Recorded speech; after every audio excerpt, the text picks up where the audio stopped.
quinta-feira passada, terminamos a segunda parte da história, O Cavalo Encantado, com o príncipe saindo do castelo disfarçado de religioso muçulmano, em busca da princesa de Bengala. Será que ele conseguiu encontrar e libertar sua amada? Hoje saberemos. Antes de começar a contar a história, vou situá-los de algumas localidades que aparecem na história. Caxemira. Caxemira é uma região do norte do subcontinente indiano, hoje dividida entre a Índia, o Paquistão e a China. Sua capital é Srinagar. Bengala é uma região geopolítica, cultural e histórica no sul da Ásia, especificamente na parte oriental do subcontinente indiano, no ápice do Golfo de Bengala. Sua capital é Calcutá. Pérsia. Os persas constituíram uma das mais importantes civilizações da antiguidade. A Pérsia se localizava principalmente ao leste da Mesopotâmia, no atual território ocupado pelo Irã, que era chamado de Pérsia até 1935, tendo como capital a cidade de Persépolis. Após essa data, a Pérsia passou a chamar-se República Islâmica do Irã, cuja capital é Teherã. Com vocês, a terceira e última parte da história, recheada de aventuras e desafios.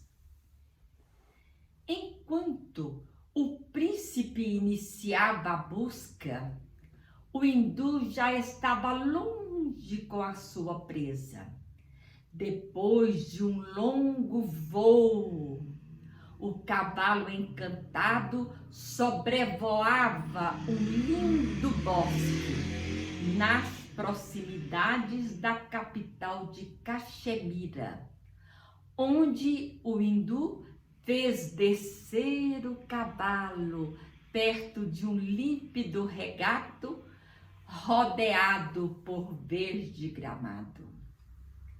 Ajudou a princesa a apear-se, proibindo-a severamente de abandonar aquele local.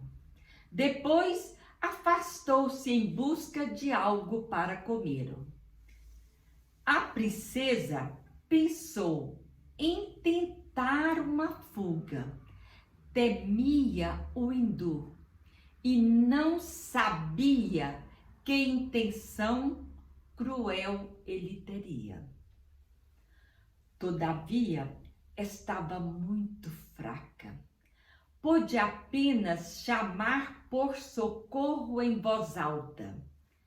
Em pouco tempo, vários cavaleiros se aproximaram, atraídos pelos gritos. Cercaram a princesa e o hindu, que não chegara a distanciar-se muito.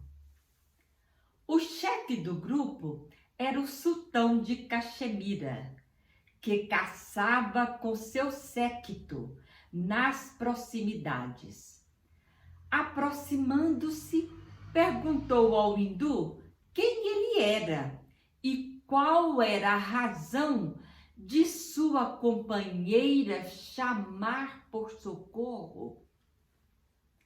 Esta mulher é minha esposa, respondeu o hindu. Nossas brigas não interessam a estranhos. A princesa não conhecia o homem que providencialmente havia aparecido para salvá-la. Não obstante, desmentiu aquelas palavras.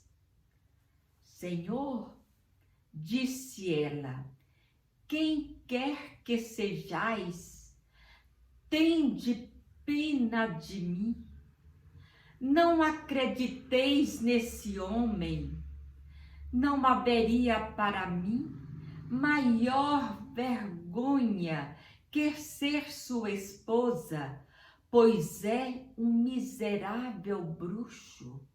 Sou a princesa de Bengala. Ele raptou-me de meu noivo, o príncipe da Pérsia, e trouxe-me aqui neste cavalo encantado. Bastaram estas palavras para o sultão acreditar na jovem. Sua beleza, sua graça e seu visível desespero provaram que ela dizia a verdade. E o sultão imediatamente mandou matar o hindu. A princesa ficou livre de seu raptor, mas novos perigos a aguardavam. O sultão, que a salvara, mandou trazer um cavalo, convidando-a a acompanhá-lo a seu palácio. Lá pôs à sua disposição suntuoso aposentos, bem como uma guarda de honra e inúmeras servas. Sem esperar agradecimentos, disse: Princesa, depois destas excitantes aventuras, deveis estar exaustas. Descansai, eu vos peço. Não deixarei que vos perturbem. Aí tendes vossas servas, elas vos acompanharão e farão tudo o que quiserdes. Só amanhã pedirei que me conteis vossa aventura. Com estas palavras, o sultão afastou-se. Foi imensa a alegria da princesa. Livrara-se do odiado hindu e estava agora entre amigos. Nada a impediria de voltar à Pérsia e ao seu amado. Pobre princesa, enganava-se amargamente. Com seus encantos, fascinara o sultão, que decidiu casar-se com ela já no dia seguinte. Mal o sol raiou, fez proclamar no palácio o início das festividades nupciais e foi ao som de tambores e trombetas que a princesa acordou. Mal sabia ela que as fanfarras e os sons estridentes de trombetas anunciavam seu próprio casamento. Quando o sultão, sorrindo, comunicou-lhe sua intenção, ela teve imenso choque. Sua consternação foi tanta que tombou ao chão desmaiada. As mulheres que a serviam cercaram em seu auxílio. Mesmo o sultão fez tudo ao seu alcance para reanimá-la. Contudo, a jovem custou-lhe muito recobrar os sentidos. Ao voltar a si, dando-se conta de sua desdita, resolveu dissimular perda de consciência. De maneira nenhuma pretendia quebrar sua palavra e casar-se com o sultão. Começou, pois, a dizer palavras desconexas ao sultão, que não a abandonara. Ela dizia frases confusas e fazia ameaças, precipitando-se sobre ele e todos que ali se aproximassem. Aflito, seu pretendente observava. E, como não voltasse ao normal, abandonou o aposento, dizendo às servas que a servissem em tudo, mesmo doente, nada lhe devia faltar. A princesa continuou sua farsa e parecia realmente louca. Dizia infantis tolices e não parecia entender as perguntas e apelos mais simples. Os dias sucederam-se.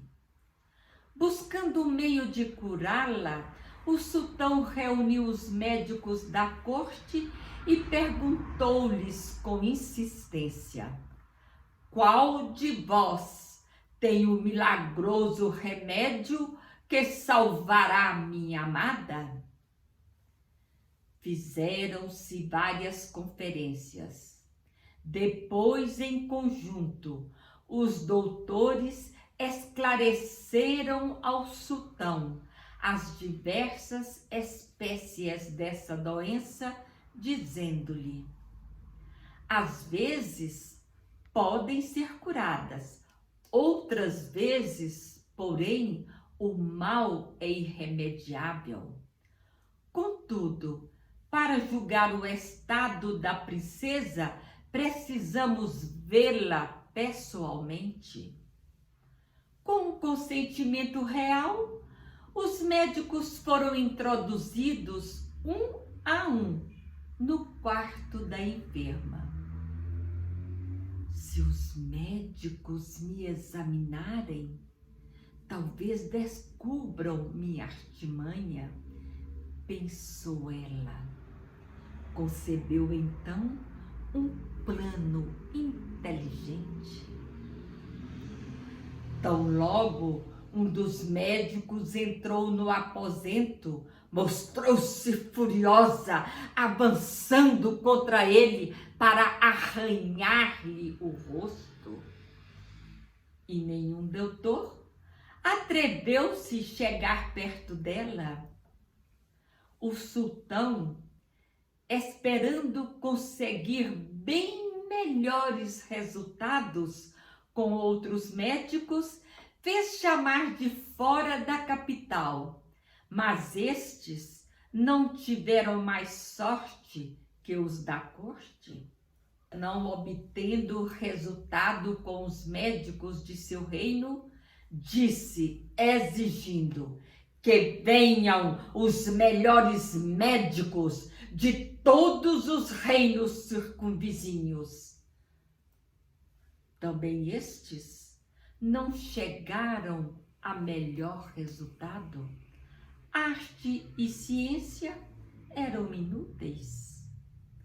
Ninguém conseguia chegar perto da princesa para sequer examiná-la. Emissários viajaram às cortes distantes e convocaram os mais experientes sábios, dizendo-lhes que seriam recompensados regiamente. Quem conseguisse a cura da doente teria como prêmio uma cidade inteira. Médicos famosos dos mais longínquos rincões, fizeram a viagem até a corte do sultão de Caxemira, mas nenhum deles conseguiu curar a princesa de sua loucura, pois isso não dependia da ciência, e sim da vontade da enferma. Enquanto isso, o príncipe Firuza, disfarçado em religioso muçulmano, atravessava muitos países sem encontrar uma pista sequer da princesa. Em toda parte fazia perguntas e ouvia as novidades da corte. Chegou finalmente a uma grande cidade da Índia. Ali falavam-se muito da princesa de Bengala, jovem e linda, mas louca. Contava-se ainda que enlouquecera no dia de seu casamento com o sultão de Caxemira. Nenhum médico, mesmo os mais famosos e sábios, puderam curá-la. Imediatamente, o príncipe desconfiou tratar-se de sua noiva, daquela por quem empreendera uma longa viagem. Os boatos animaram-no a seguir para a capital do reino da Caxemira. Lá, instalou-se numa grande hospedaria e no mesmo dia viu confirmada sua suspeita. A história da princesa de Bengala foi-lhe contada com todas as minúcias. Falaram-lhe de sua doença e do fim que tivera o hindu. Firuza vestiu-se de médico. Durante a viagem, crescera-lhe a barba, o que tornara irreconhecível. Assim, disfarçado, apresentou-se à corte do sultão. Com impaciência, pediu para falar com um de seus importantes dignatários. Depois de longa separação, veria novamente sua princesa. O pretenso médico foi levado à presença do oficial da guarda e a ele declarou possuir um remédio capaz de curar a real paciente. Bem-vindo sejais, exclamou o oficial. O sultão vos receberá com imensa alegria, e se puderes curar a princesa de sua demência, vos recompensará regiamente. Fazia já muito tempo que o último médico estivera na corte. Desanimado, o sultão perdera todas as esperanças de ver restabelecida sua amada. Mal ouviu anunciarem o novo médico, ordenou ao chefe da guarda especial que o trouxessem depressa à sua presença. E o príncipe da Pérsia foi apresentado ao sultão, ouvindo dele próprio os sintomas da doença. Fica fora de si ao pretenderem examiná-la e a doença agravou-se, concluiu o sultão. Senhor, são estes todos os detalhes? Perguntou Firuza. Sim, disse o sultão. Em seguida, Firuza foi conduzida a um quarto escondido acima do aposento da princesa, de onde, por uma janela gradeada, podia observar. Lá estava a sua noiva querida, fitando o vácuo com um olhar tristíssimo. Cantava uma triste canção em que descrevia seu infeliz destino. O próprio príncipe ficou profundamente comovido e percebeu imediatamente ser a doença fictícia. Era o único meio da princesa lhe ser fiel. Depois de algum tempo observando-a, disse ao sultão: aparentemente, a doença da princesa não é curável. Preciso ficar a sós com essa jovem. O sultão mandou abrir a porta do aposento da princesa e o príncipe entrou. Mal viu o pretenso médico, a moça pôs-se a amaldiçoá-lo, ameaçadora. Mas isso não o impediu de chegar bem perto e dirigir-lhe a palavra, baixinho, carinhosamente. Princesa, murmurou ele, não sou médico, reconhecei-me, sou o príncipe da Pérsia e vim para vos salvar. Assustada, estremecendo ao som daquela voz, a jovem fitou o rosto do estranho e, apesar da longa barba, reconheceu o príncipe. Acendeu em seus olhos o brilho da esperança. Passada a primeira emoção, Firouz Schah indagou o que acontecera ao cavalo do hindu. Precisava saber dele para a fuga de ambos. A princesa não sabia ao certo onde ele se encontrava. Segundo as palavras do sultão, achava-se bem guardado. O príncipe então arquitetou um plano seguro.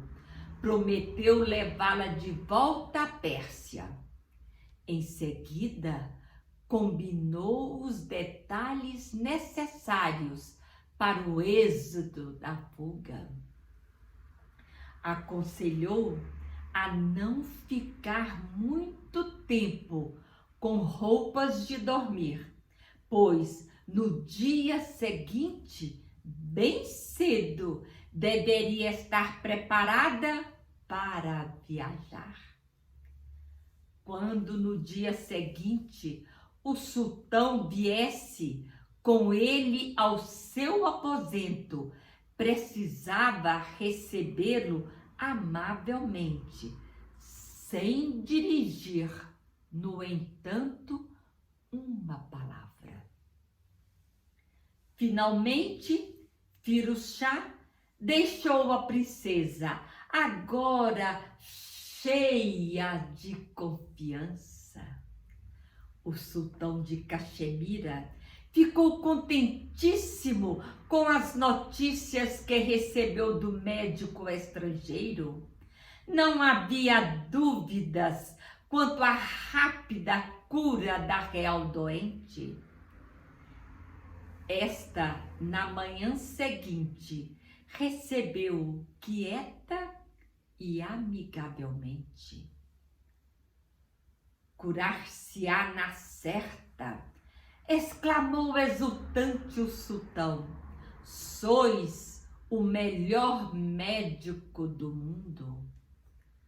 Ao deixarem o aposento da princesa, o preocupado médico perguntou por que a jovem se encontrava tão longe de sua pátria. Como se nada soubesse, pretendia dirigir a conversa, levando o sultão a falar do cavalo encantado e do lugar onde ele o guardara. Sem desconfiar da razão de tais perguntas, o sultão não fez nenhum segredo da história e apenas confirmou o que o príncipe já supunha. O estranho cavalo de ébano foi posto na câmara do tesouro, disse o sultão finalmente.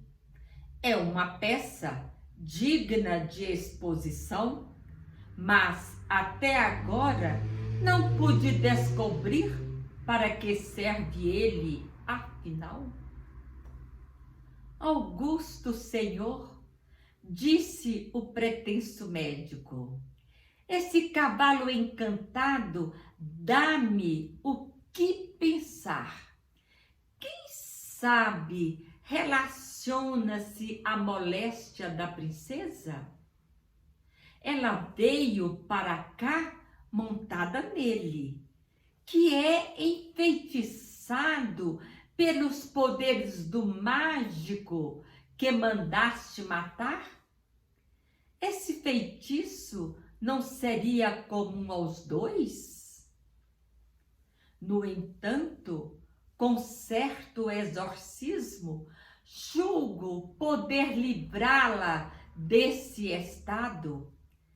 Se quereis assistir a um maravilhoso espetáculo, deixai que tragam o cavalo amanhã e o coloquem no centro da praça de vosso palácio.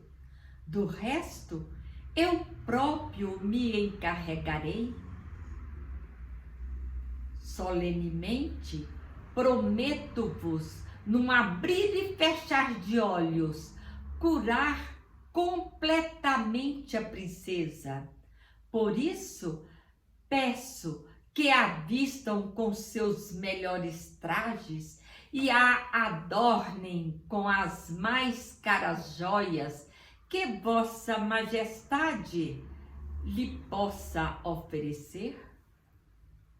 O sultão de Caxemira concordou com tudo para ver sua jovem noiva curada, não mediria sacrifícios, nem faria objeções ou perguntas.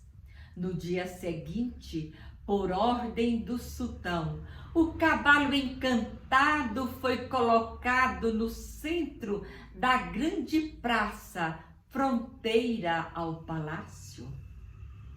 Boato espalhou-se rapidamente pela cidade toda e o povo acorreu aos bandos, ansioso por apreciar o prometido espetáculo. Cavaleiros da guarda saíram para cercar a praça, mantendo o centro livre.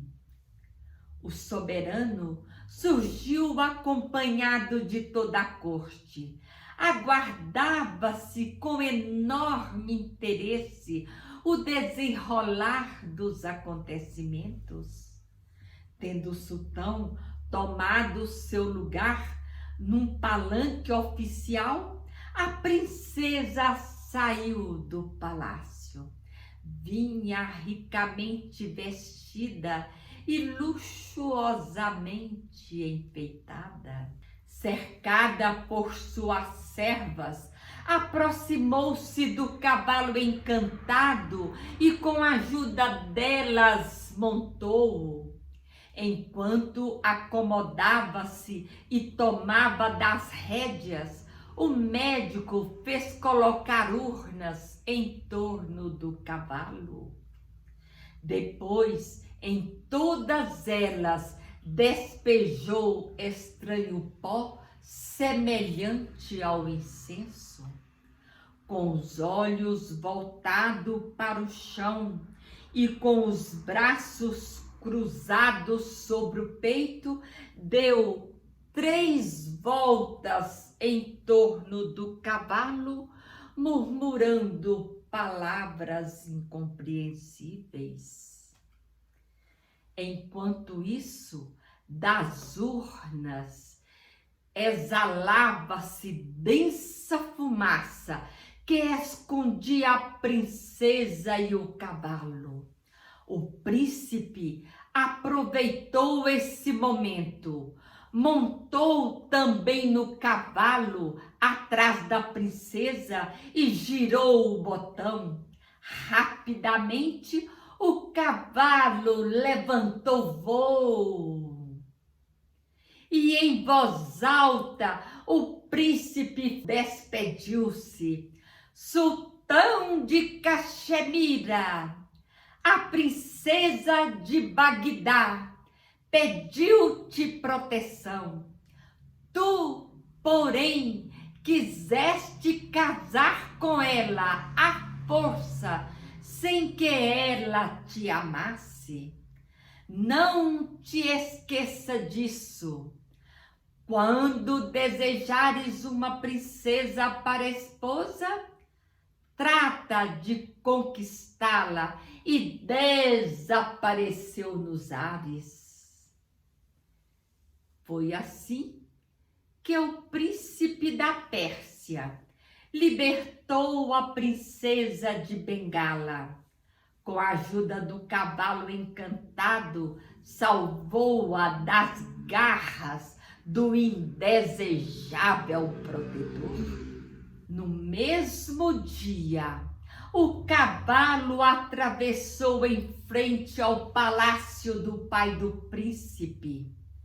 O rei da Pérsia não adiantou o casamento mais que o necessário para providenciar a deslumbrante festa que demonstraria o seu empenho em tornar completa a felicidade do filho.